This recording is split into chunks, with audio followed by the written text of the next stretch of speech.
Although a popular video game cliché, the go-it-alone approach has always been unrealistic. You can't expect one man to defeat an entire army of undead monsters by himself. It's a suicide mission. Sadly, the star of Rogue Legacy didn't heed these words.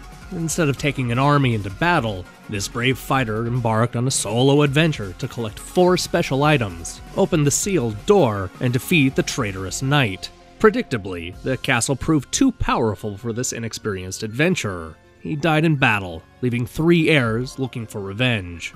This is the conceit of Rogue Legacy, the retro-inspired action game making its Xbox One debut this month. Much like Spelunky, Don't Starve, Tower of Guns, and other traditional roguelikes, death is permanent. You don't simply lose a life or respawn at a checkpoint, but rather start the game over from scratch with a brand new character.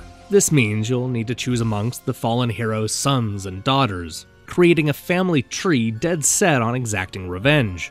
And so the cycle begins. As each round starts, the player will choose between 3 unique heirs: male, female, young, old, gay, or straight. There's a fun mix of characters to choose from. Some are big and strong, while others are small and fast. But it goes beyond obvious differences and veers into the absurd when we learn that some warriors have ADHD, color blindness, and a bad case of nostalgia. These character traits impact the gameplay in ways that you may not expect. For example, a character suffering from vertigo will see the screen upside down and have the controls reversed. Other characters are nearsighted, which means that much of the screen is blurred.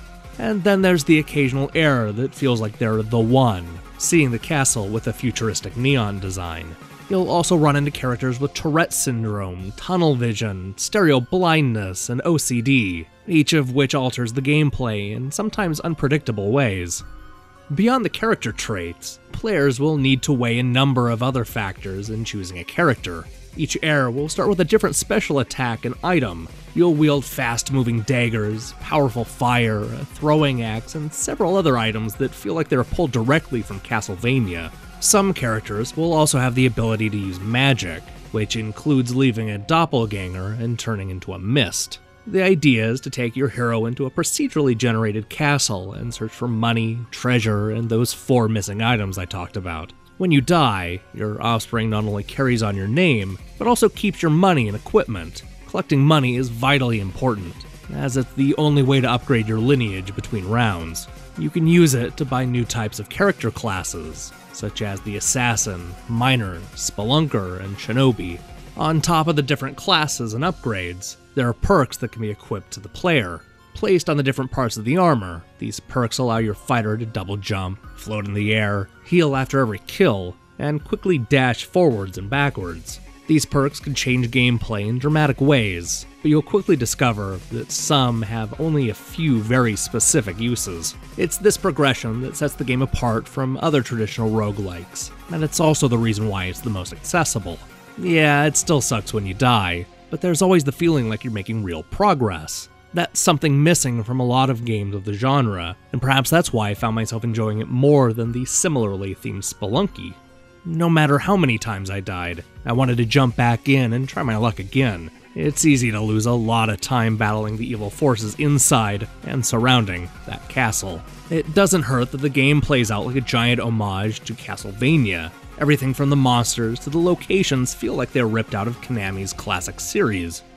But despite the obvious similarities, Rogue Legacy manages to stand out by introducing a few new ideas to the mix. In one example, players will run into special treasure chests that can only be opened by completing a skill challenge. This might include killing all of the enemies in one room, or passing through a tough section without being injured. If you fail, that treasure's gone for good. For what is an incredibly simple concept, Rogue Legacy has a lot going on.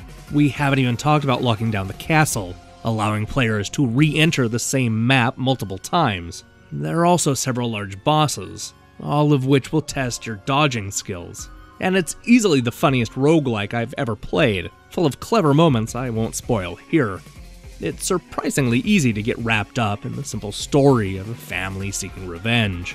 For as much variety as we see in the characters, it's a shame the same cannot be said about the combat mechanics. With characters as diverse as a miner and shinobi, it's a shame that every class resorts to the same basic hacking and slashing. Every character rushes into battle with a giant sword held high, regardless of how much it conflicts with their individual classes. This is a minor gripe, but something I started to question the longer I spent exploring the world of Rogue Legacy. Those following my reviews will know that this is not the first time I've gushed over this charming action game. Rogue Legacy made my list of the top 10 games of 2014, thanks in large part to losing days of my life playing the PS Vita version. This is a perfect fit on a handheld system, and it does lose something on a home console. But no matter what system you play it on, Rogue Legacy is an incredible adventure with light roguelike mechanics and a great sense of humor.